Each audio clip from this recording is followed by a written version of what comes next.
So I went and traded in a bunch of old games to get Arceus for the Switch. Mm-hmm. And I took James with me. And so as soon as we walked in, there was like a huge Pokemon display, and he watched like the pilot episode of the original anime with Allison. And he walked in, he saw it, and he was like, oh, Pikachu! And he walked over and he grabbed this huge box of like different Galarian Pokemon with Pikachu and Eevee in it. Awesome. He was like, I want this. I was like, okay. So luckily I had enough left over from like my trade-ins to get Arceus and also this box of Pokemon. Cool. But he was very excited. He was like, who's this? I was like, this is Ponyta. Who's this? This is Sirfetch'd. So we got home and we played with those for a little bit.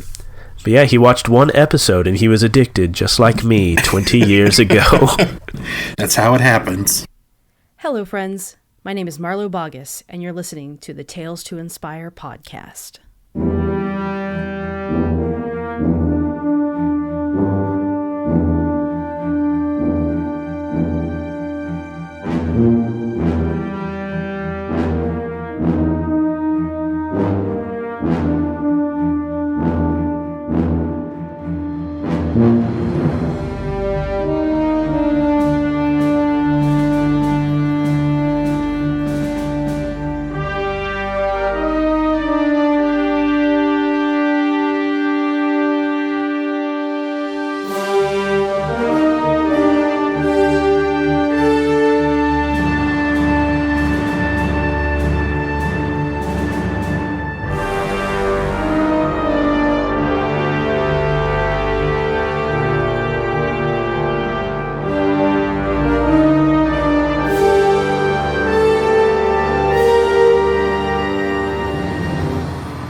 Fading fast.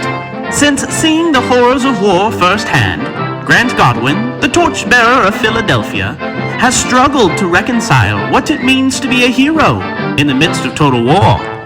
Is a hero meant to inspire hope or evoke violence? To find the answer, Torchbearer returns to his home of Philadelphia, where an old friend will help him rekindle his flame. As we open up this issue of Tales to Inspire, we see a baseball field. And up in the left corner, we see the little yellow box that says Shibe Park, Philadelphia, June 1945. And we see some people in the stands. It is not a packed stadium.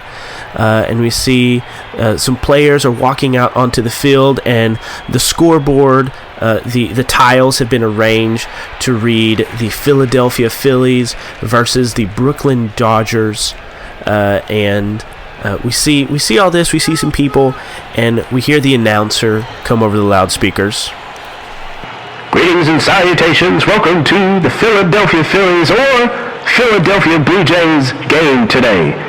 We have a very exciting opening pitch for you all. If you would please direct your attention to center field. And at that moment, Torchbearer, how do you arrive to this Philadelphia Phillies game? Philadelphia Phillies, that sounds weird to say. It's just the Phillies. This Phillies game. I imagine sort of like coming out of like the bullpen in the outfield, just like walking through the big wall in the outfield, walking onto the grass of center field, and just kind of waving to all the fans in attendance, holding a ball in his left hand and waving with his right. Yeah. Just smiling and beaming at everybody in attendance. Of course. And I think we see people shouting out, and we see word bubbles popping up from the people all around you, and like, Torchbearer, Grant, our hero! All these little word bubbles popping up as you're walking out to center field. And you reach center field, and you take up your position on the pitcher's mound. You see the batter and the umpire and the catcher. What do you do? Just kind of tosses the ball up and down making sure that the catcher's in position to catch this fastball that's coming. Torchbearer gets into position on the mound, and he's kind of really hamming it up and taking it seriously, and just going through all the motions of a professional pitcher. Yeah. And I think you throw it. Do you like use any powers with it? Do you just throw it regular? How does it look as you throw it? As he winds up, he gives this big flourish, kicking his leg, and the ball starts glowing as he reels back, this big exaggerated wind up, and he hurls this shining ball, glimmering ball of light, and as soon as it hits the catcher's glove, it kind of erupts with just an eruption of sparkles and stuff. It doesn't do he doesn't throw it exceptionally hard. It's just kind of a nice little light show for everybody. Yeah. I do like the idea though that the catcher catches it and just kind of stutter steps backward. Even if Torchbearer didn't mean to throw it that hard, he has this superhuman strength. You throw it and that person stutters backward, and the announcer comes on. What a pitch! Looks like Andrews is going to need to soak his hand after that one. And then, of course, there's cheers all around, and the game gets underway. Torchbearer, as you are standing amidst all this praise and adulation, what do you do? Just kind of smiles, just waves as he's walking towards the side, the dugout or some side exit, so he can get off the field but let the game start. Yeah. As he's walking back, he takes a second to talk to the catcher. Just sorry about that. I'm just a little bit overexcited. I've always wanted to do that. And he takes his glove off and shakes your hand. Hey, you're telling me, buddy. I just got a pitch from a bona fide superhero. I'm just a regular guy. To all those kids in the stands, you guys are the heroes. Knock those Dodgers dead, huh? And you walk off the field, and as you walk off the field, I think you walk into a tunnel, the player tunnel, and I think we see Torchbearer's demeanor change as he walks into this tunnel. How does it? What do we see? He walks from the summer sun on this field, and all the praise and adulation for coming from all the fans, into this dark tunnel. And as soon as he realizes that he's by himself and he's not surrounded by people who can see him and might judge him, his smile fades pretty quickly, and he just kind of is. The spring in his step is gone, and just kind of starts to slow and walks down this dark tunnel by himself, just not having it in him to keep up the charade anymore now that nobody else is around. Yeah. And we see these long panels, just very darkly drawn, very dark colors. Even Torchbearer's white and gold outfit seems muted in these panels. And you eventually get to the exterior of Shibe Park, and I think as you do, there's a police car parked nearby, and you hear the radio squawk to life, and we see one of those zigzaggy word bubbles come out of the car. 1013. Need backup immediately. This is Officer Rebecca Randall requesting 1013. And then we see an address of Rebecca Randall's location, or Officer Randall's location. and Torchbearer, you see that, or you don't see that. We, the reader, see it, but you hear it. What do you do? Rebecca. Sounds like something bad's happening. I have to get over there. And he jets off towards the direction of the address. Yes. I think we see like a panel of you standing there, and then we just see like the horizontal line of like of your light powers as you just fly off the panel. And then we turn the page to very Roman-esque architecture. These pillars, the triangular roof, and in the top left corner it says Philadelphia Museum of Art. And we see this cop car is pulled up, and we see Officer Randall taking cover behind this car. And on the steps of the Museum of Art, we see this man with this contraption on his head, these goggles, and kind of like a bee catcher's outfit. And he has a wand, and it's like held out towards a car, and he is screaming, "Go! Go, my Apis! My Bumbus! My bees of misery! You serve me! Professor Bees!" And like Professor Bees is like in this huge comic book format. And we see all of these bees like swarming out over the cars. And Officer Randall's like trying to swat them away. And then I think at that moment, Torchbearer arrives. How does Torchbearer arrive? Goodness. Why did it have to be bees? Torchbearer zooms in like a lightning bolt to Rebecca's side and immediately kind of throws up a shield around both of them to try and expel all these bees away from her and to just protect them both in like this golden bubble. So they're not being berated by bees. Yeah, so you throw up this shield, and the bees just kind of swarm against it, and Officer Randall looks up and sees you like from behind. You got here just in time, Grant. I got here as quick as I could. What's the situation? Professor Bees, God, it sounds so stupid to say that. His first name is Barry. Give me a last name that starts with B. Barry. Professor Bees. Barry Benson. Barry Benson. Don't do that. I mean, it's right there, David. I mean, I guess we gotta. Why not? Okay, so you say, what's going on? Well, it looks like Professor Bees. I mean, God, it's so stupid to say that.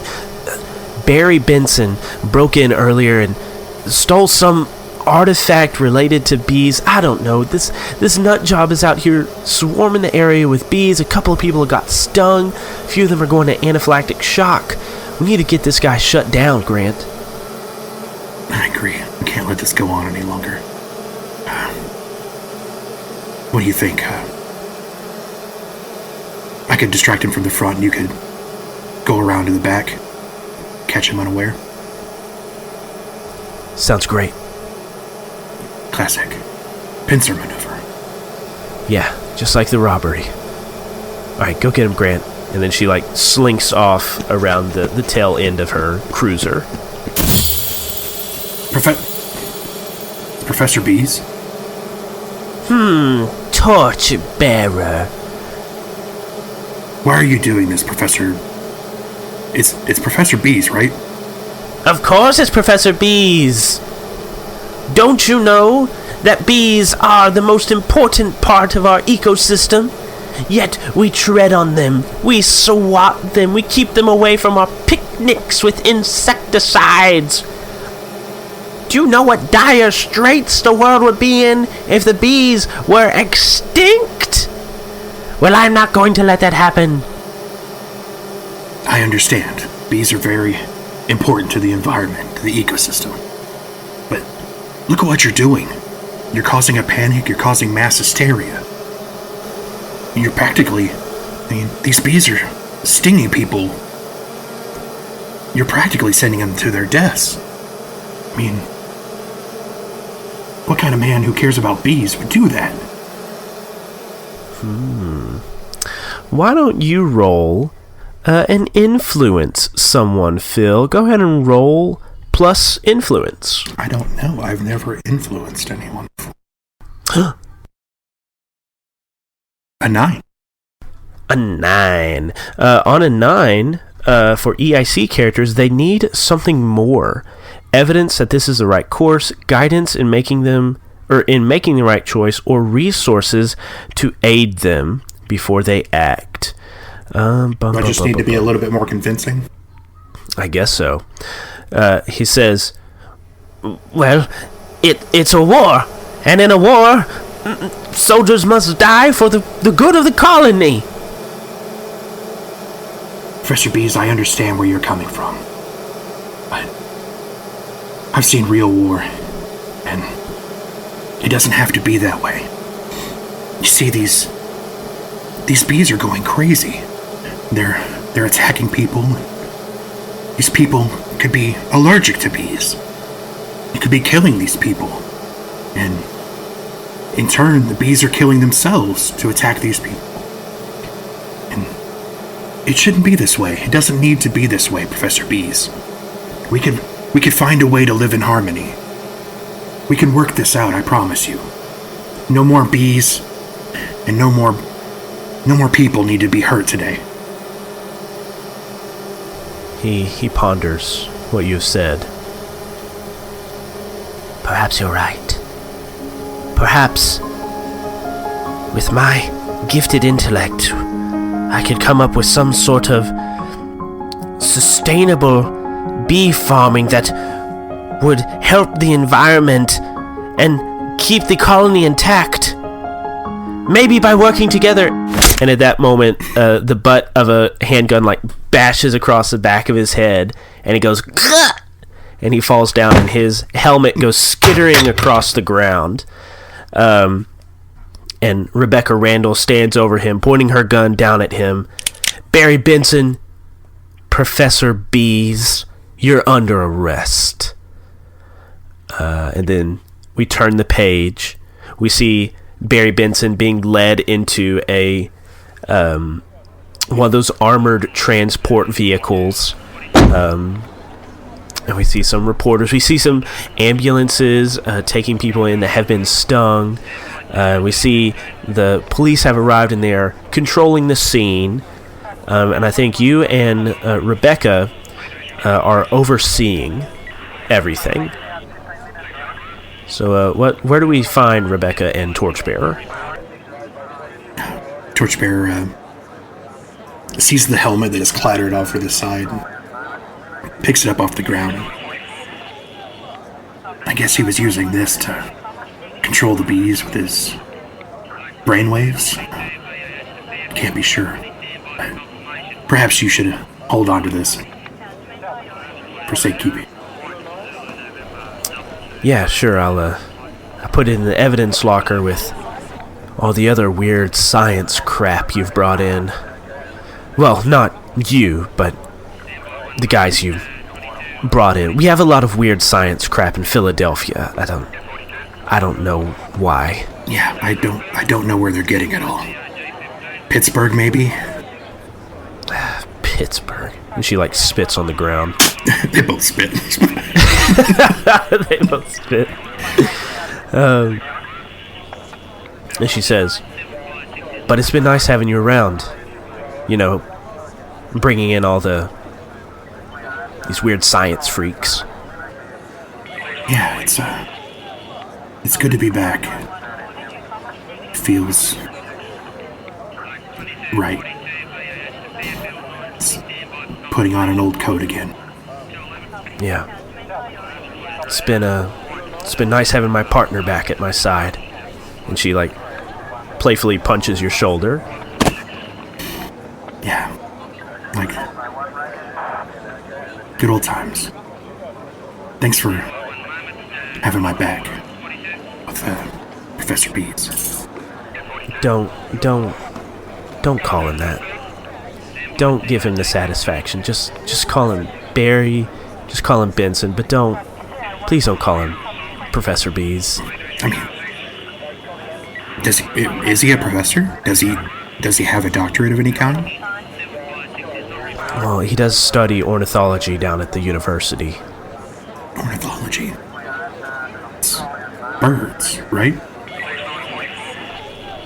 She looks at you and says, Grant, I don't know.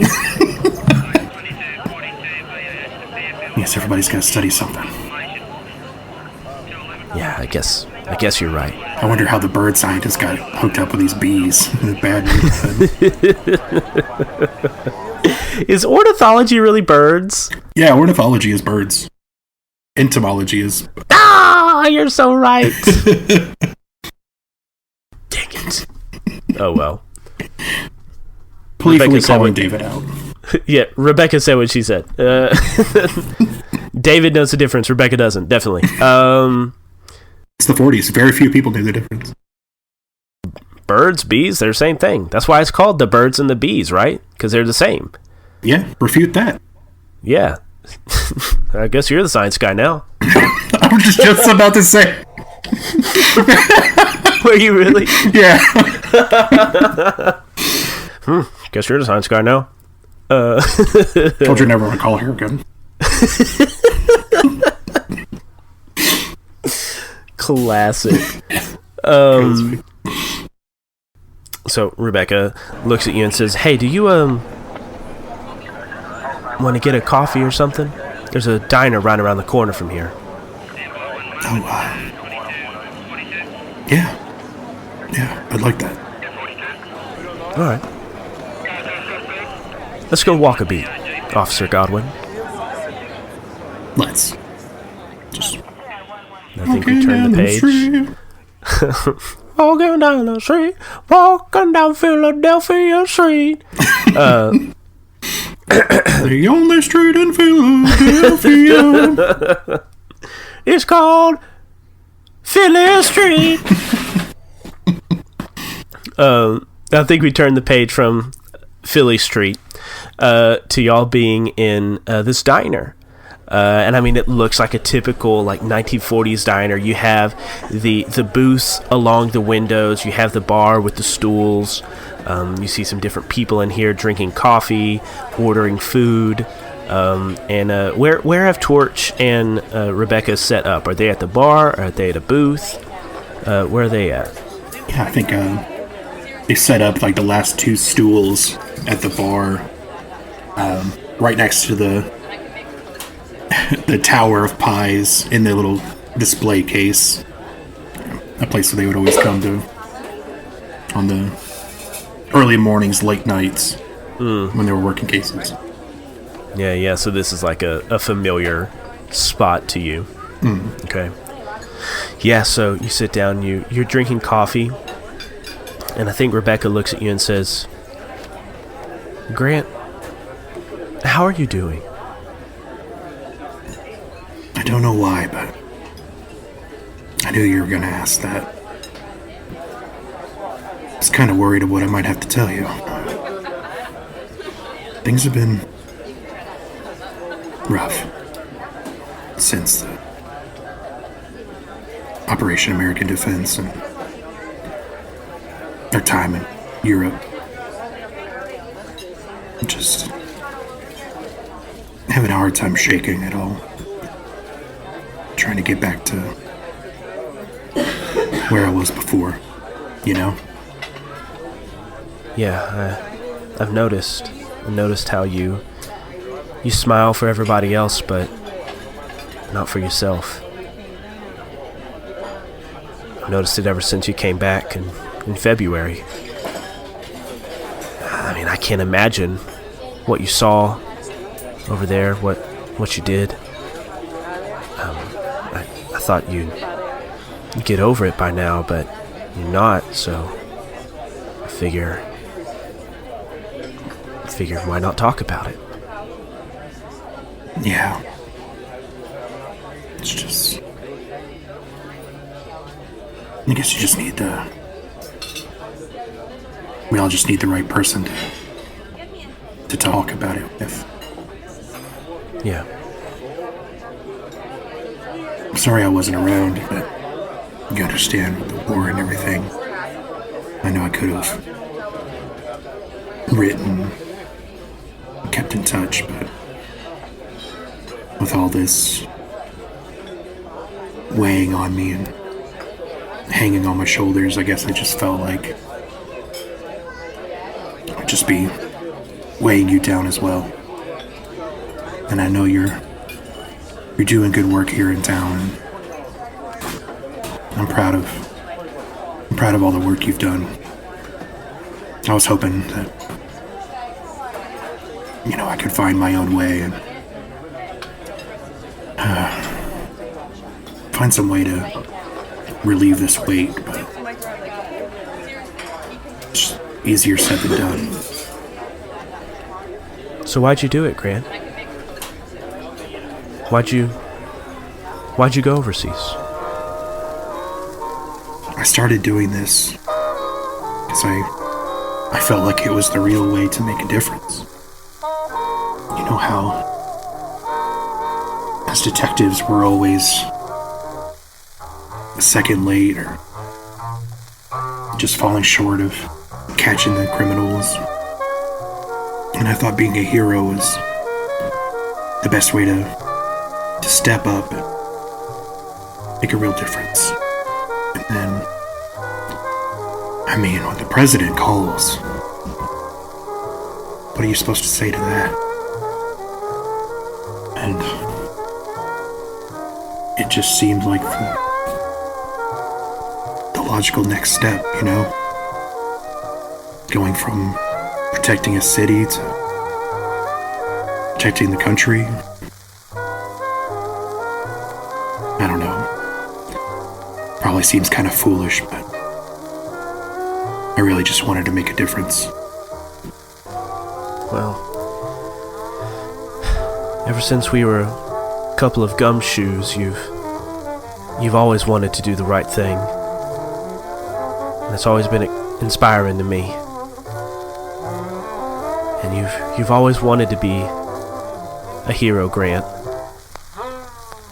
But war ain't no place for heroes. I've done some duty down where they have those lines, signing up to go overseas, and I see the people in those lines, and I see a bunch of hopped up boys going off to war, and I've seen the boats coming up the Delaware and loading over here, and after they've done a tour, and those young hopped up boys come back broken men. They don't come back heroes. I don't think it was the right place for you to go over there. Not saying you made a bad decision, FDR calls you, God rest his soul. But anyways, I don't know, Grant. I think... She puts a hand on your forearm. I think you're too good for war. Maybe. I just didn't want to see it. I didn't want to believe it. I blinded myself the same way all those young men and women did. Now I've come back. I'm no better, and probably more of my fair share worse than I was whenever I went over there. She takes a sip of her coffee. She sets it down. I remember you telling me about this thing that you get your powers from, this fire? What is it called? Oh, the light. The light of the Torchbearer. The light. Okay. Well, I didn't have an analogy for the light worked out in my head, but I had one out for the fire, so hear me out. I think your fire's gotten low, Grant. I think you went overseas, you had water thrown on it, you had sand kicked in it, I think your fire's gotten low, and I think we just need some kindling for," and she corrects herself, "your light. So, why don't you follow me?" And she grabs her coat off of the back of the chair and, like, throws it over her shoulder. Where are we going? We're gonna go stoke that flame, big man.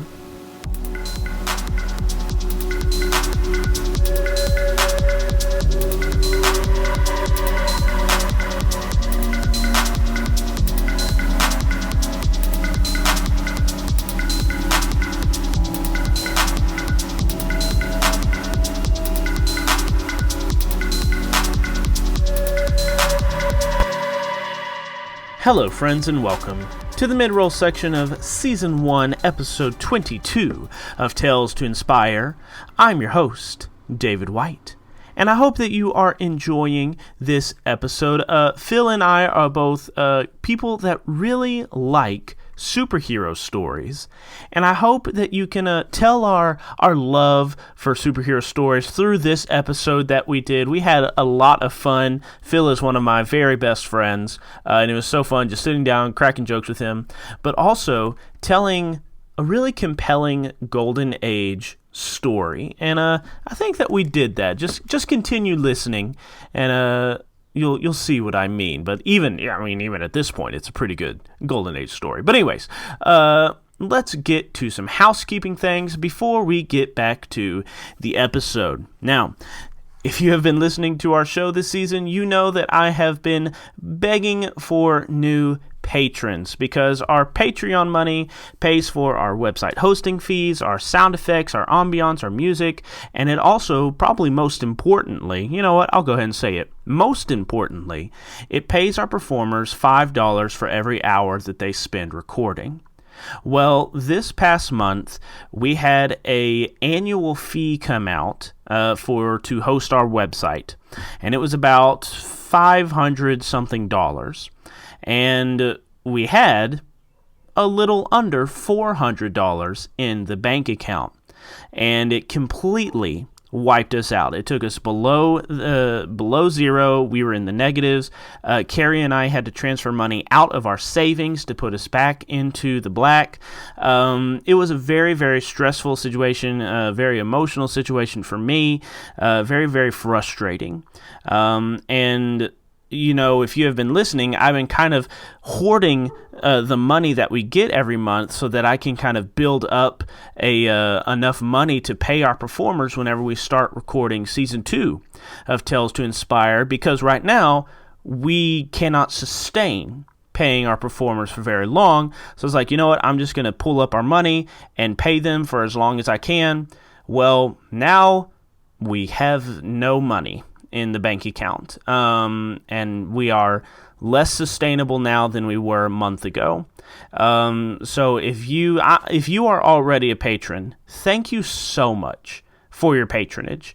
Thank you so much for the money that you give us every month to listen to the show that everyone else gets to listen to for free. We thank you so much for supporting us. But to everyone else, I am begging you. We are past the point of desperation now. We have started recording Season 2, and I could not pay our performers for the first episode that we recorded. We just don't have it in the bank account. So if you are somebody that listens to this show, please, please, please, please, please help us out by going and clicking the link below in our show notes and going and giving any amount to help us out. Right now, to be completely transparent with you, right now we have 24 patrons, and we are making about $270 per month. We need $300 per month to be sustainable, to pay our performers every month $5 without spending more than we are making each month. So if we could have just some people come along and help us get to the $300 a month goal. And, we're not asking for a huge amount.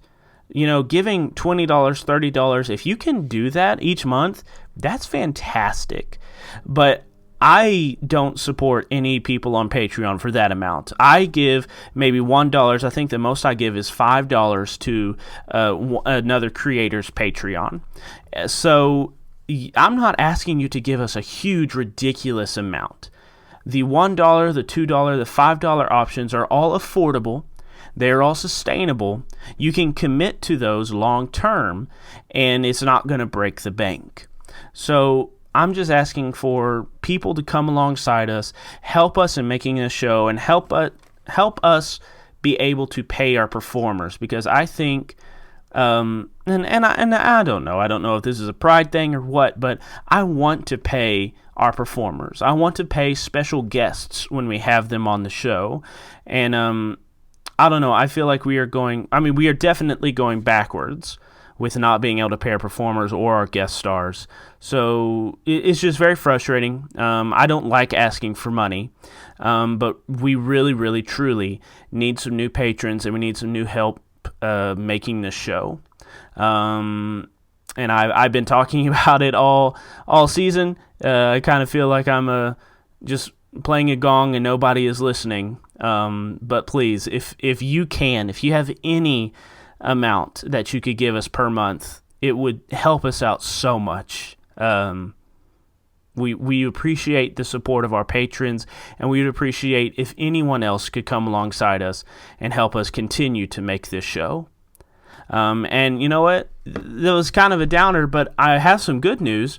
Season 2 of Tales to Inspire has started recording, and guys, it is already a great cast of characters, and I am so excited to start producing these stories, recording these stories, and getting these stories out to you all. It is going to be a blast. You know, each season is kind of like a new decade. So season 1 is all set in the 1940s, and then in season 2 we are jumping forward to the 1950s. And the 1950s was a team of like rebuilding and restructuring. You know, it was the time of the post-war economy and stuff like that. And I don't think we could have a better cast of characters to tell a 1950s story. I'm very excited for you all to meet the new cast that we have, both the people behind the mic and also the characters that they will be playing. I'm just so stoked for you to be able to listen to 1950s, and but I'm ready for you to listen to the rest of season 1, because the rest of season 1 is a very good story. You know, I was talking about Patreon earlier. I would like to give a shout out to 2 new patrons who are doing their best to help us get back to $300 a month. The Furret King, Sean, thank you so much for returning to our Patreon. You had given in the past, and now you're back to giving again. Sean, thank you so much for giving. We appreciate your support so much. Thank you for coming back and supporting us. And then a new patron, a new face, Taylor Seloff. Or is it Seloff? Seloff sounds like a D&D character name. I like that. Taylor Seloff. By the way, I watched the D&D movie. It was really, really good, everybody. Anyways, Taylor Seloff, thank you so much for coming and supporting our show. We appreciate your support so much. Thank you for helping us get back to that $300 a month goal. And I know that you came because of my announcement about how, you know, we went into the red and how we needed some new patrons, and you responded to that and helped us out. And Taylor, just thank you so much for doing that for us. And that is it for the show notes. Let's get back to this episode.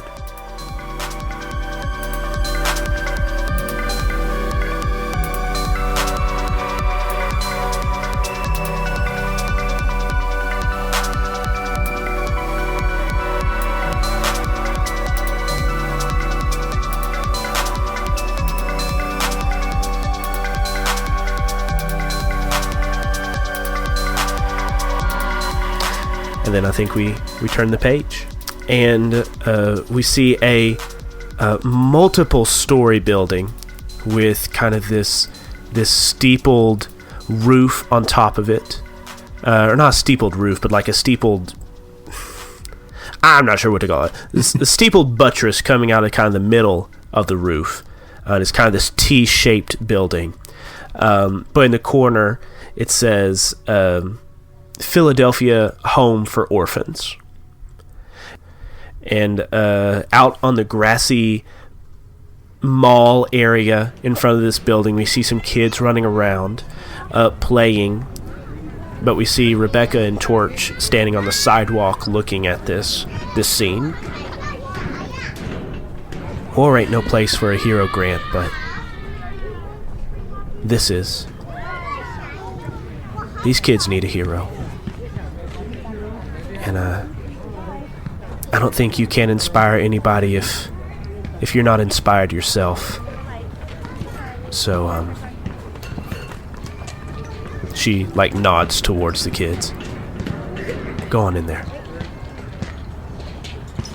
Looks over all the kids playing and sitting by themselves, going about their days. He kind of looks back over to Rebecca and pats her on the back and says, "Thank you. This might be just the thing I needed." And he leaves her to go see these kids, hang out with them for a while. Yeah, and as you're walking away, she just quietly says to herself a little word bubble, and she says, "I hope it is, partner." And then she walks up the sidewalk. And so you walk in to this grassy knoll with all these kids, and they immediately see this 6+ foot tall man in white and gold clothing strolling into their midst, and they are just drawn towards you. What you do is just this stampede of children rushes towards you.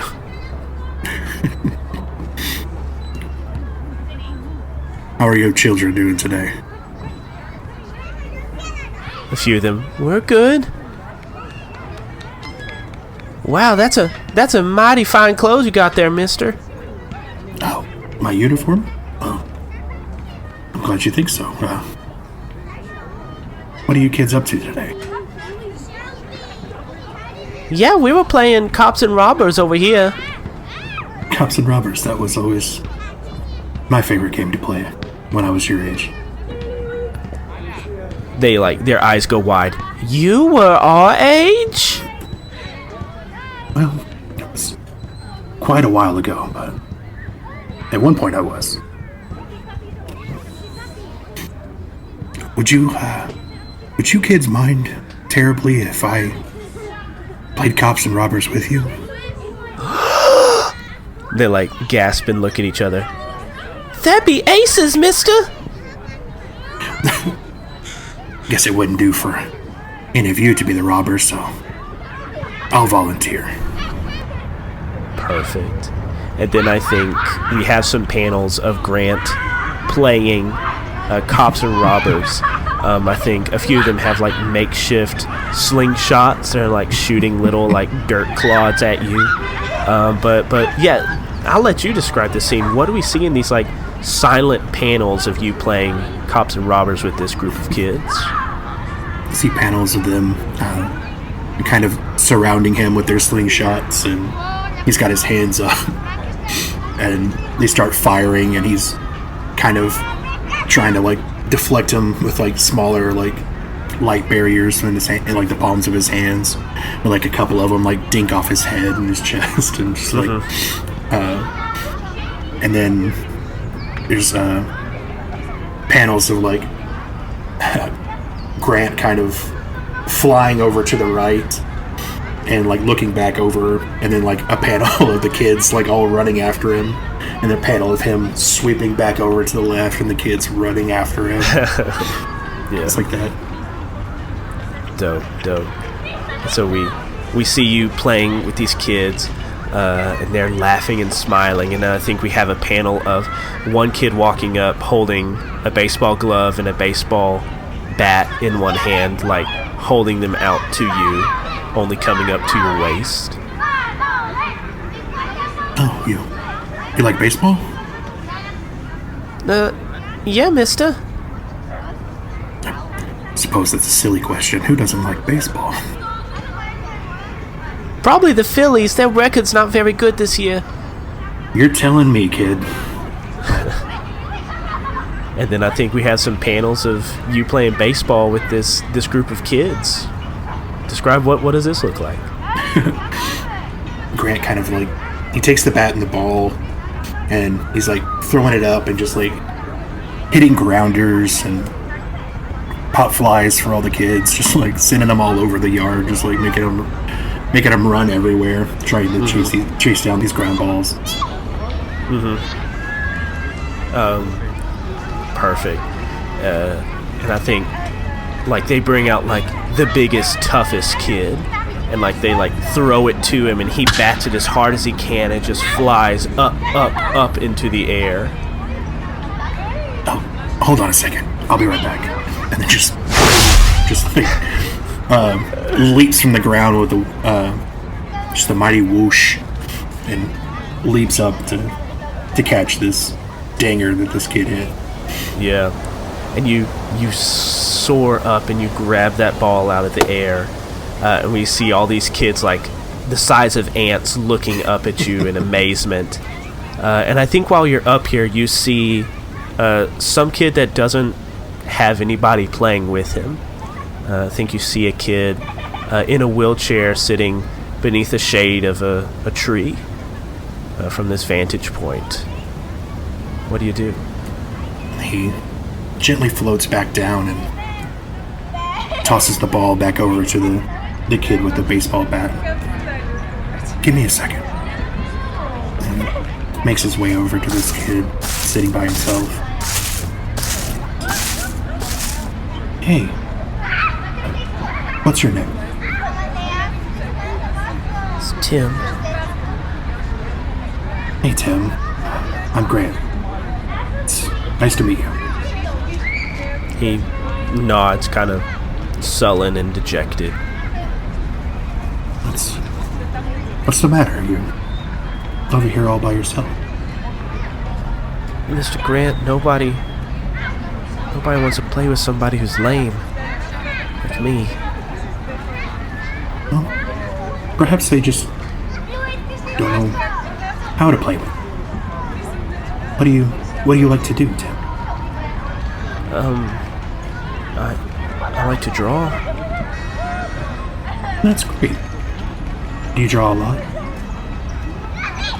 I did, but I don't have any supplies here. I can't get any crayons or paper. Well, that won't do. I tell you what, I'm gonna get you some new supplies, so you can draw and color as much as you like. What do you say?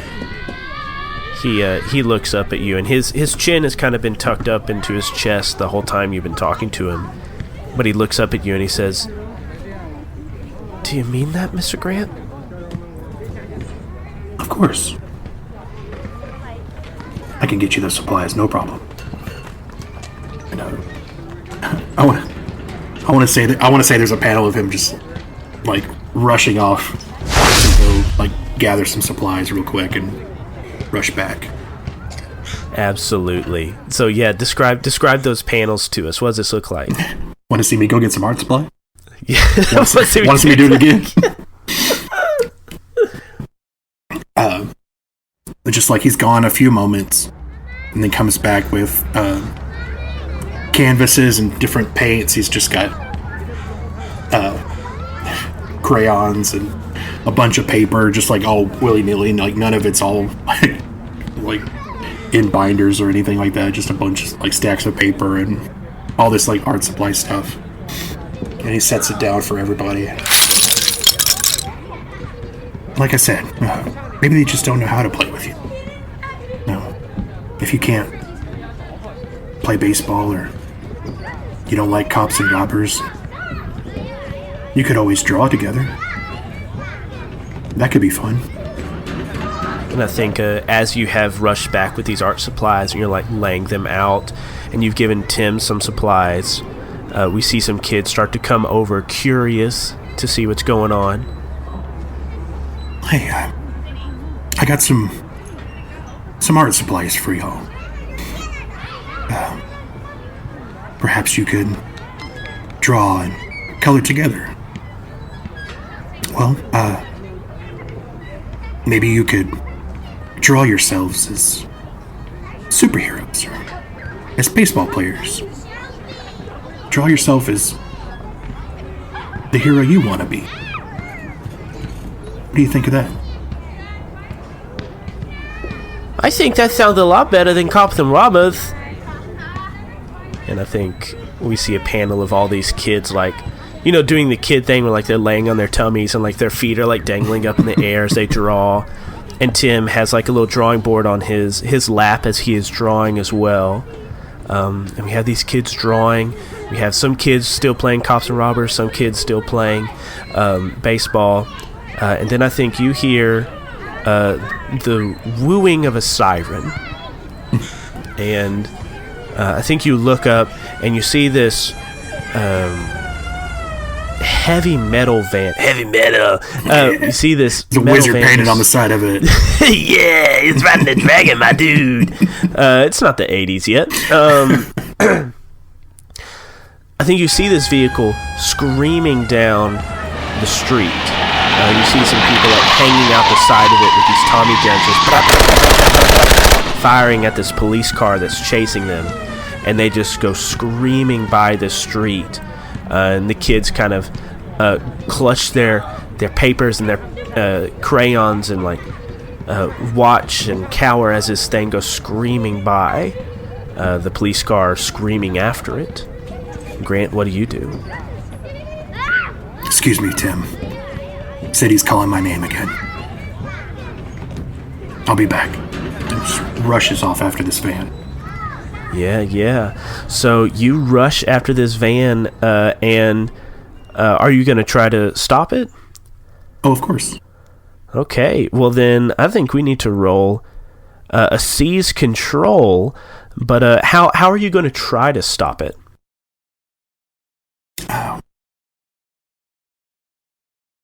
I think just landing in front of it and just grabbing the hood in his bare hands. Okay, I think that is definitely rolling with smash. So roll 2d6 plus your smash. Oh, a 10, baby. A 10, baby. So you do it. So please describe for us. You rush off. What is the next panel?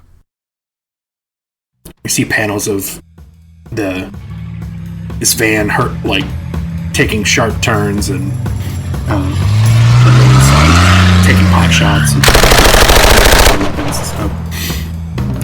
And then the driver's like celebrating or something, like shooting with a pistol out the window or something. Mm-hmm. All of a sudden you just see like a close-up of his face with a giant like question mark. Huh?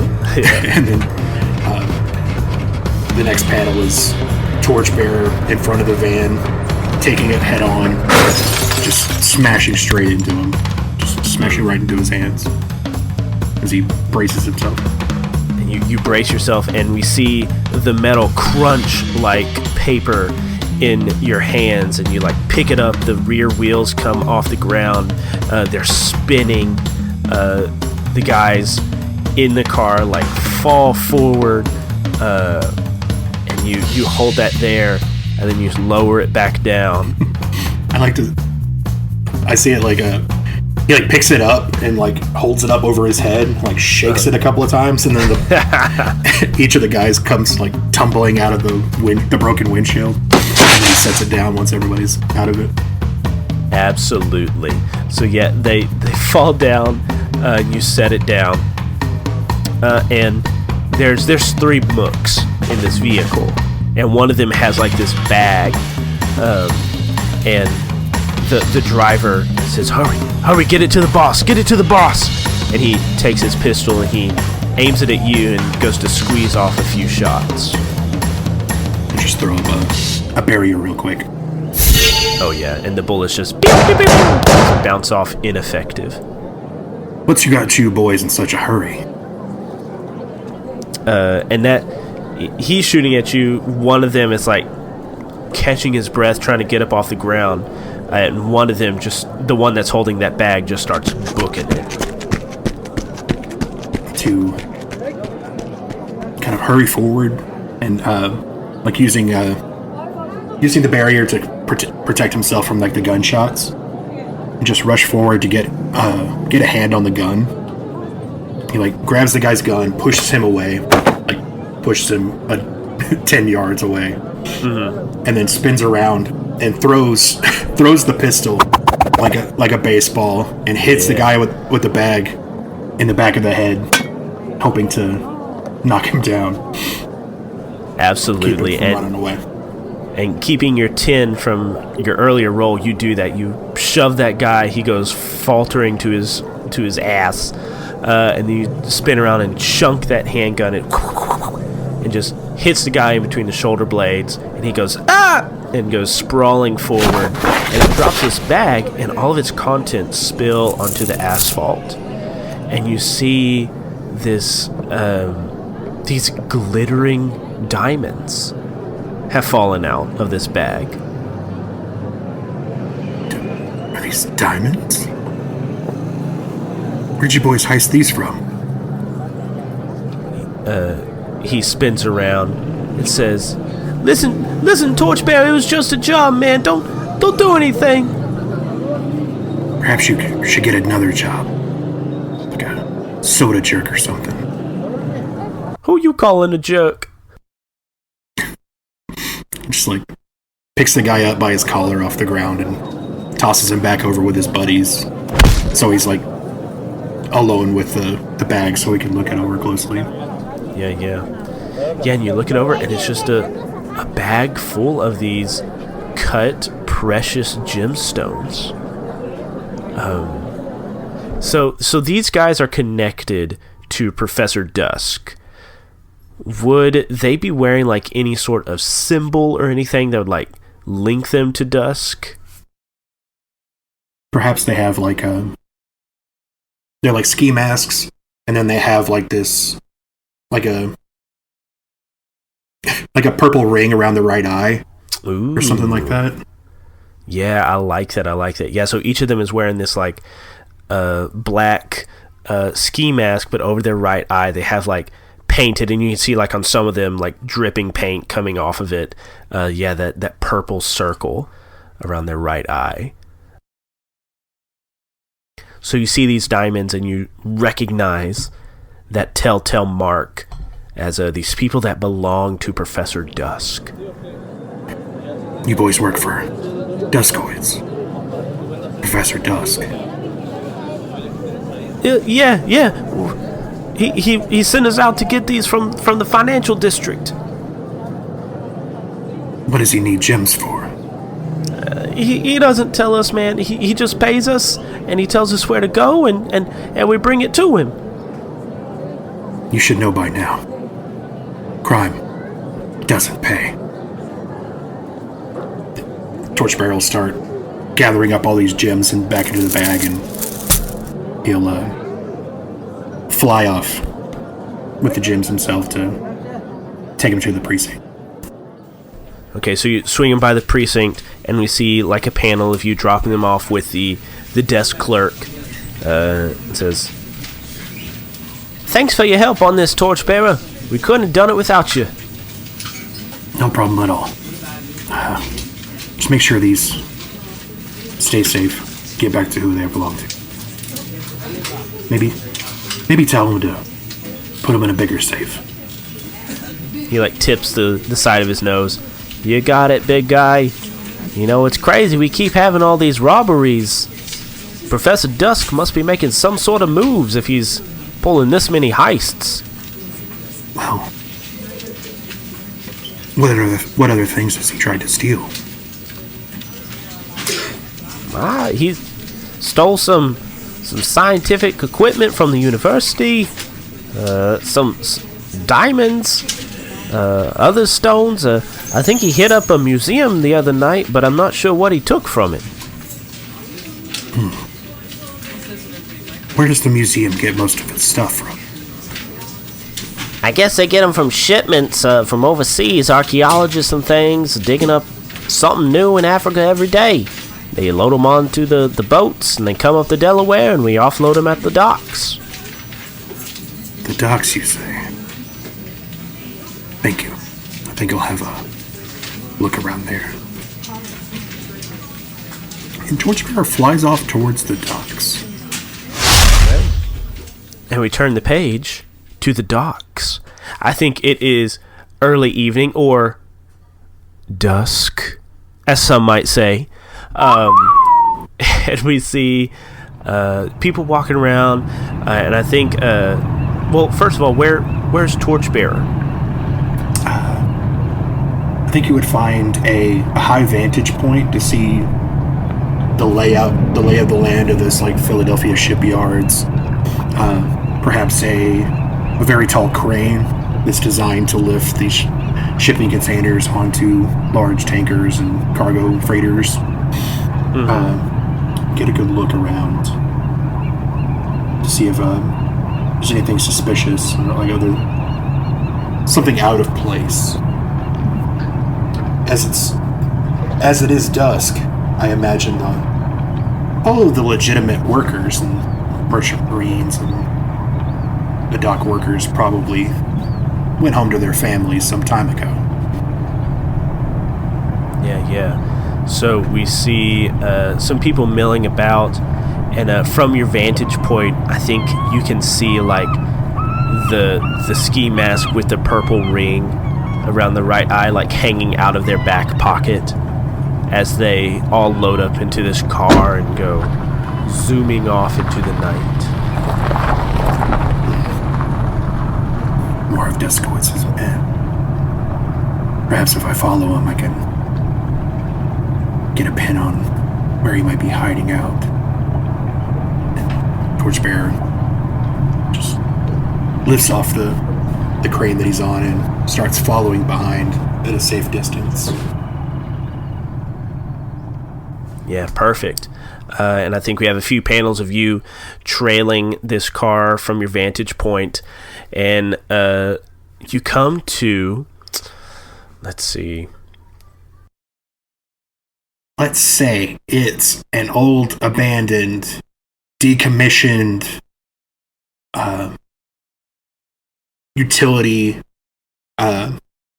utility building. Like it's an old maybe like an old hydroelectric plant or something like that. Okay. Something energy based. I don't know. That sounds about right. Yeah, I dig that. So this car like weaves its way along the Delaware up to this abandoned hydroelectric plant, and they get out and they walk in. He'll drop down behind their van as they're walking towards the building and just kind of peeks around, make sure nobody can see him, and then tries to sneak up to the door behind them. You walk in, the door's left slightly ajar.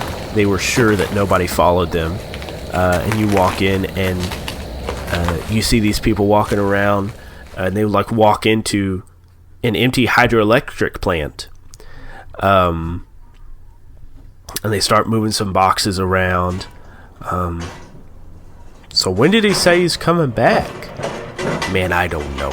He never tells me nothing. He just said move these boxes from here to there and we get paid. Alright? I'm not one to ask questions. Just move the boxes, Vinny. As they're having their conversation, we'll sneak in a little bit closer and try and maybe hide behind a crate that's like off to the side that's already been moved or is waiting to be moved. And perhaps like pull the top aside or kind of pry it upwards so we can get a peek of what's inside these crates. Yeah. So you open it up and you see nothing. It's an empty crate. There's nothing in here. And you look on the side, and you see, like, in the stenciled, painted lettering, you see, property of Tuskman Enterprises. Seattle, Washington. And then I think you look up and you see that all of these boxes have this lettering stenciled onto them. And I think as you're standing there looking at them, you hear a gasp from behind you. What? And you turn around and you see that one of those mooks is looking right at you. And he says, "Fellas, he's here." And the other two quickly turn their heads back around, and they see you. And I think Grant, you react, ready for a fight, ready to throw up a shield, but they don't reach for guns. You see one of them runs across the hydroelectric plant, and your eyes just kind of follow him as he goes. And he runs to the back wall of its hydroelectric plant, and there is a gramophone with the huge brass conical horn coming out of it. And he grabs the needle and he puts it down on a 78 mil that's already there, and he turns it on. And we see the squawky box come out of the Victrola. Is it on? Is it going? Torchbearer. Duskowitz. I should have known you would have caught on by now. What is this? I'm sure you know what this is. It is I, Professor Dusk. Duskowitz, what are you doing? I'm sure you have handled my mooks by now, thwarting them quite capably. And there's a panel of the three guys looking at each other Just looking at each other actually. But their lies are of no consequence to me. Awkward. And the recorded message keeps going. By now, I am far removed from Philadelphia and your reach. My plan is already in motion, and there's nothing you can do to stop it. But don't worry, I left a gift for you. 4, in fact. Hidden around Philadelphia in various locations. I'm sure you remember my Liberty Bell project. What have you done, Duskowitz? Just imagine 4 Liberty Bell projects spaced around Philadelphia, all set to a timer, set to begin counting. And he pauses for a few seconds. Now. Be quick, Torchbearer. It would be so unfortunate if all these different bombs went off. Oh, I wish I was there to see what chaos this would wreak. But I'm not. Goodbye, Torchbearer. You won't get away with this, Duskowitz. And there's a ... And there's another squawky text box. It's Alright, you can stop it now. How do you stop it? Stop it! Turn it off! And then click. 4 bombs. Placed all around Philadelphia. I have to find them fast. I have to tell Rebecca. Maybe we can get this done quicker. Yeah, so I guess we see a panel of you zooming out the door or flying out a window or something. Straight through the roof. Straight through the roof. I love it. And then the 3 mooks that are left there are just kind of standing, and they're staring at each other, and we just have a panel of them standing and staring there. Did he say he didn't care about us? And then we turn the page. To you talking to Rebecca, at the precinct, letting her know that these bombs are placed around Philadelphia. And she nods her head and she says, "All right, we'll get the whole force moving out. The Liberty Bell was a horrible incident. I can't imagine 4 different bombs like that going off around this city." It's going to cause panic all over the city, possibly all over Pennsylvania. I think if we work together, we can get this done quickly before anything bad happens. All right, let's do this, and let's have a roll. I'm trying to think what this would be. You know what? I'm gonna say take a risk. Okay. Is that a real roll in this game? This is a real roll. So when you rely on your skills, training, or powers to overcome an obstacle or perform in a risky situation, say how you do it. The EIC will tell you what to roll. So how are you going to do this? How are you going to find these 4 bombs? What's the best way to track a bomb? In the 40s. In the 40s. Well, if you remember, this technology was kind of based off of your powers in a way. Like it was some...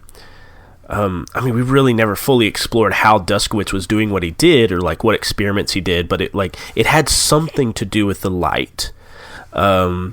So maybe there is a way that you could use your powers to track them. Say Torchbearer flies up into the sky over Philadelphia, and he's looking around at north, south, east, and west, and just doesn't have any idea like where these bombs might be. And then he, all of a sudden from behind him, he gets like this tingling, almost like a sixth sense. Like feels this pull, a pull coming from like eastern Philadelphia. Okay. And then he just kind of out of instinct like lights up in the skies of Philadelphia, like creates this orb of light around him that's kind of shimmering and pulsing. You can see as he starts emanating this light,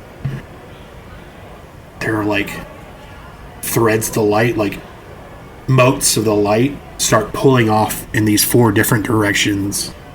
And the light is like trying to rejoin with like another source of light. And so I feel like that's how it would look, him discovering this connection that the bombs have to his light based on like Duskowitz's perversions of it. Yeah, I like through his that. experiments. So like you could feel the location of all 4 bombs? Yeah, just by using the light feels pulled in that direction to join with other light. Perhaps, like as he's feeling this pull, he can also kind of see like a faint emanation of like where they might be coming from. I guess like a beacon on the horizon. I can say like one of them's over in the financial district, one is over in over by the museum, one is over by like off of one of the bridges, like a huge bridge, and one's over by the State House, like Independence Hall, like sort of near the Liberty Bell, like something like that. Like kind of get a lay of the land of where it, like a general location of where it feels like they're at, and then come back down to talk to Rebecca and gather troops to like, hey, search these areas thoroughly, and I think we can find all 4 of these at the same time. Okay. And she turns to like the police officers that are waiting. You heard him, men. Let's get in those cars and roll out. And so I think these cars squeal off into the night, and you go rushing off in the direction of one of these. And I know you gave me like locations, but I think you are rushing towards the one that you're rushing towards, and you realize it's going straight towards the orphanage. No. And once you realize that, maybe you like pick up your pace and go even faster. Yes. The light burns a little bit brighter, and Torchbearer flies just that much faster. Yes. And so you're pushing yourself, gunning towards the orphanage, and you get there, and you're searching for it. You're letting yourself be pulled. It is dark, and I think as you're focusing, you feel your attention drawn to that strange thing I could not describe earlier that's on the top of the orphanage. That almost steeple-like object. And you see a device that is reminiscent to the one you saw 5 years ago, strapped to the Liberty Bell, but now it is strapped to this, whatever it is. What do you do? You've gone too far this time, Dusk. Attacking an orphanage like this. I'm gonna get this out of here. I'm gonna make you pay. And he'll just fly it up into the sky. And as soon as he feels like he's a significant distance away, just like hurl it up into like higher into the sky, and then fly after it in like a blaze of light, and just punch right through it. Yeah, we see this cool panel view just smashing this thing, and like these dark electrical purple light waves flaring out from the impact as you destroy it. And I think you hover there, a few 100 feet above your city. And I think as you're hovering there, you feel one of those lights go out. It has been diffused. Another one goes out. And then you wait and wait. And you start to feel the pit of your stomach drop. But then finally, the last one goes out. And you slowly lower yourself back down onto the green yard of the orphanage. And I think we see like you land and it's dark, but then as you are sitting there, I think we see a square of light suddenly appear around you, and you look up and you see that a light in one of the orphanage rooms have been turned on, and you see Tim is there, and he has rolled up his window and he's looking out at you. Did you catch the bad guys? Yeah, Tim. I did. And just gives him like this gentle smile. He says, "Good. I knew you would. Thanks for teaching the kids how to play with me. I made a lot of new friends today." I'm very glad to hear that, Tim. I hope you kids continue to have fun here. I hope you do too, Mr. Grant. And I wanted to let you know that we finished our drawings. You know, you said draw the hero that we wanted to be. Well, we finished it. And I think all at once the lights of all these windows come on, and you see taped on the inside of each window is a different drawing of you. And we see all these squares of light illuminating the yard. And we see some close-ups of some. We see like a dark-skinned Torchbearer. We see a girl, a female Torchbearer. And Tim closes his window, and we see him flying high in his wheelchair as Torchbearer. And Phil, I would like Torchbearer to clear a condition. Which condition do you clear? I'm gonna clear Insecure. Okay. And so we see you standing there, illuminated by the light from all these windows, and not just you illuminated, but also the light inside you reignited. Torchbearer, what do you look like as you're looking at all these drawings of the hero that kids want to be? Torchbearer is just gently smiling up, looking at all the pictures, and just can't help but cry a little bit. The tear rolls down his face. This is what it's all about.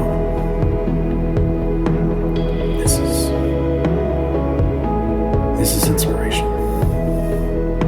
And this is hope. And they return the page back to that empty hydroelectric plant, full of empty boxes. And then we have a panel closer on one of these boxes, and then the next panel is a little closer. We see that lettering. Property of Tuskman Enterprises, Seattle, Washington.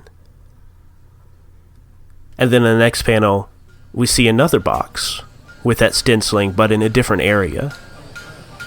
The panel cuts back a little bit. We see more boxes. Cuts back a little bit. And we see some people walking around, carrying boxes, carrying these strange devices and wires and walking back and forth. And up on a catwalk, looking over all these boxes, we see Professor Dusk. His right eye, a jagged scar across it, where the sclera of his eye should be, and the pupil and the iris is just this black void with purple swirls going through it. He has this lab coat that is tattered and frayed and burned on the edges, and he's just looking over. And we see a mook walk up to him. Says, "Hey boss, we just got a telegram from Philly. Say Torchbearer found the hideout." And Dr. Dusk nods. Then our timetable has progressed, it would seem. Tuskman! He yells out, and we see Theodore the Tussler Tuskman also on a catwalk on the other side of the warehouse, looking down. Says, "I hope all these things that you have procured will work." Tuskman says, "Hey, you're the scientist here, not me. This is your pet project. I'm just here for the money." Yes. Barbaric sensibilities aside, I do appreciate your help. For I think we are very near completion.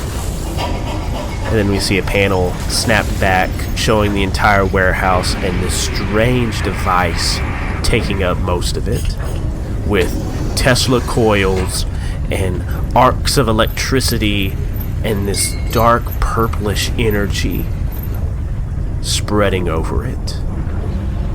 And down in the bottom corner we see the words, "To be continued." End of episode. I love it. Thank you so much for listening to this week's episode of Tales to Inspire. We'll be back with our next episode on June 19th. If you have social media, you can find us on Facebook and Twitter. Like and follow us at Misconceptions Pod for up-to-date information about the show, behind-the-scenes pictures, and just to show us your general positive feelings about the show. We also have a Discord. You can click the link below to join our Discord so that you can chat with other friends of the show and chat with other cast members directly. We also have an email. If you would like to contact us that way, you can email us at misconceptionspod@gmail.com. This show is fully supported by the generous monthly donations of our patrons on Patreon. If you would like to join that elite group of supporters and gain access to exclusive content, please consider joining our Patreon. The Tales to Inspire theme song was composed by Esteban Del Pino. You can find out more about his music on fiverr.com/IAM_WAKE. Torchbearer was played by Phil Montgomery, who can be found at BMC Philanthropy on Twitter. And I'm David White, your editor-in-chief. You can find me at Mr. Banana Socks on Twitter. The role-playing game system used in this production was a modified version of the Worlds in Peril role-playing game by Sam Joko Publishing, featuring elements from the Avatar Legends role-playing game and Masks, a New Generation role-playing game both by Magpie Games. Tales to Inspire is a product of the Misconceptions Podcast Network. Find out more about our other shows and buy cool merch at misconceptionspod.com. And that's it for this week's episode of Tales to Inspire. Thank you so much for listening, and keep it nerdy, y'all.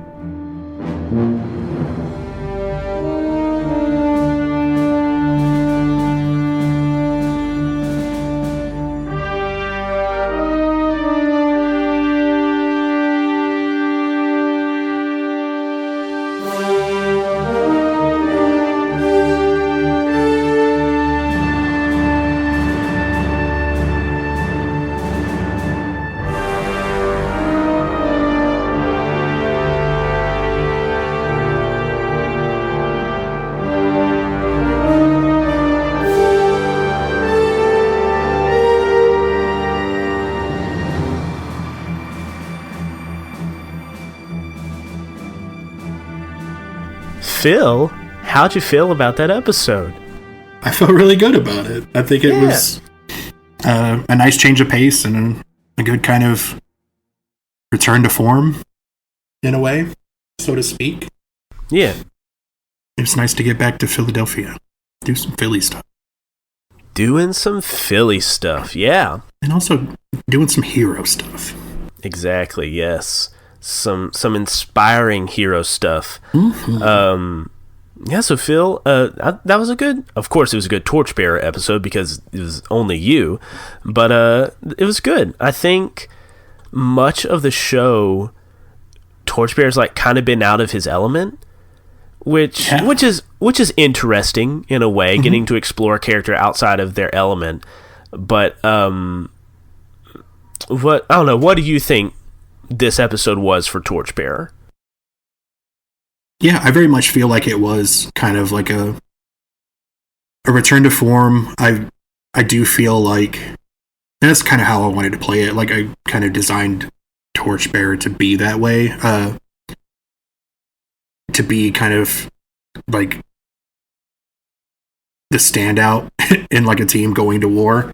Like I didn't want him to be like warmongering or like I didn't want him to be about war at all, really. It's like, yeah, it's like it's kind of the like historically the right thing to do, and you know it's good to go and defend people and stuff, but it's not his place. Like things aren't done the way he does things in war, and so he was just kind of like he went from being a city hero to being a kind of small fish in an ocean, you know, or like a freshwater fish in the ocean, and just being completely out of his element and not knowing how to really reconcile, or like not being able to properly reconcile who he is with what he's doing. And then coming back to Philadelphia is definitely like the return to form. Like he's in his element, the fish is back in the water, and I think it feels good. Good. I'm glad, because I feel, like reconciling your, for lack of a better term, goody two-shoe characters with like kind of the sometimes questionable heroic choices of the team, like embarking on an assassination mission with a 13-year-old girl and Captain America in tow. It was like weird. It was like how do we justify this? Yeah. How do we do this the way that they wanted to do it? Like, how do you kill Hitler and not call yourself a killer after that? Like, yeah, you know? yeah. So, if I had been like smarter about it, I would have like discussed with y'all and been like, hey, like maybe this is a fracturing port for the team. Like half of you go off to do this thing, half of y'all go off to do this thing, which could have been interesting. But I mean, the show progressed as it was, and I think all the choices that we have made have been organic and good, and it has made a good story so far. But I'm glad to have been able to put Torchbearer like in a good light, so to say, and not to say that you have not put him in a good light, but like he has been out of his water, he's been out of his element. I put myself in a bad light pretty much. Yeah. So after this, after having been inspired, having the light reignited, kind of this return to what it means to be the Torchbearer, what's next for Torchbearer? Like what do you think like his mindset is right now? Like what is next? I think all he had really wanted was like, even like in the middle of it, in the thick of it in Europe, all he wanted, whether it be from Hives, whether it be from like Montgomery in British intelligence, like some other hero from Sister Solstice, anybody on the team, was like some kind of affirmation that he's like he's doing the right thing. Mm-hmm. And now I think it's a little bit clearer after talking to Rebecca, who's, you know, one of his oldest friends. Yeah. Probably the character who should have that kind of control. It's clear to him that, like, yeah, war wasn't the platform or the outlet for heroism that he hoped it could be. Mm-hmm. And that his energy and his effort and his drive and everything he hopes to get out of being a hero is better spent on the level of like a city, like helping, helping citizens, helping everyday people, helping children, helping people who feel like they don't have anybody to help them. I think that's his wheelhouse. Yeah, that's his Shine ballpark, Shy ballpark. Yeah, that's his Shy Park. Yeah. Perfect. Anything else you want to do before we answer some mechanical questions? No, I feel like we nailed it. We hit it out of Shy Park with that one. I felt really good. I felt really good about it. Good. I'm glad. I felt good about it too. I think it was a good, lighthearted superhero episode. I think everybody needs a little lighthearted superhero inspiration. For sure. I could not agree more.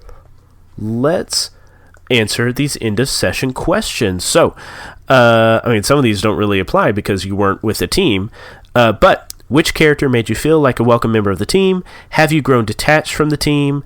What dangerous threat or complicated problem did you overcome? And did you fulfill one of your drive book goals? I don't believe I did. Well, maybe I did. It's like the I am the law. What's the unlock condition for that one? You save the city from certain peril, and your majority of people recognize your efforts. Yeah, I feel like at least law enforcement, who I have a pretty decent bond with, and Rebecca, who I have a decent bond with, would recognize my efforts of trying to save the city and help people. Yeah. The orphans recognize that I tried to save the city and help people. I helped them. So yeah, I feel like that's pretty applicable. Eye for Danger, I still don't. I don't feel like that was applicable, but I think I am the law. Yeah, I think so too. So we can go ahead and unlock that move. So Phil, could you read for us what does that move unlock for you? What can you now do with that? When I give a citizen of the city an order or ask a favor, I roll plus influence. On a 10 plus, I choose one. On a 7 through 9, I choose one, but they may lack enthusiasm, caution, or skill. The EIC will let you know. They do what you say, or back away cautiously, or flee, or they attack me. There you go. Cool. So you got some weight behind your words. Yeah. A little bit closer to becoming that icon that I want to be. Yeah, you are.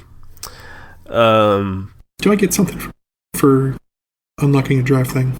No. So in the original rules, whenever you unlocked a drive book goal, I gave you an achievement. Mm-hmm. But now that we have like the end of session move that can also give you achievements, and when you roll a 1 through 6, you also get an achievement. So I was like, we don't need that anymore. The reward is like unlocking the drive book move. Gotcha. So used to, but not anymore, because this game is being hacked as we play it. I've already got too many achievements. Okay. You heard it here first. Sweet. David's trying to hold me back. I'm muzzling the dog. I don't know what that's pretty good. Yeah, okay. We'll go with that.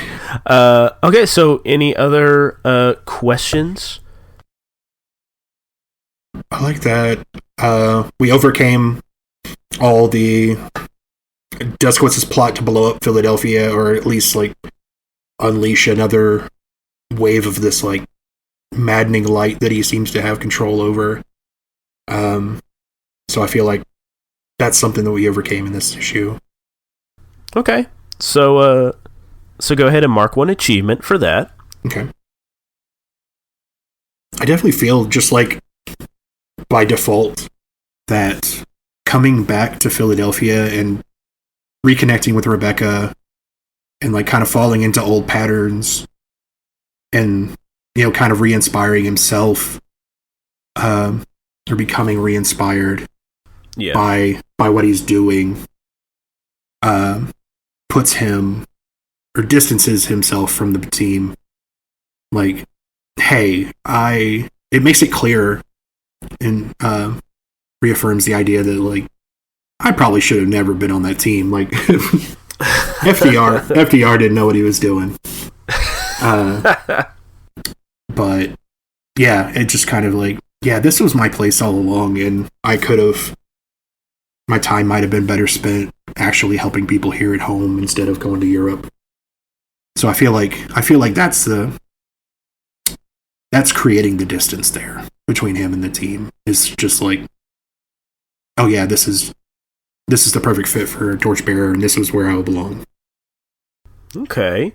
So, how have you grown detached from the team? So, since you answered that question, step your bond clock up by 1 step with a character that caused you to feel that way. So, who are you going to step that bond clock up with?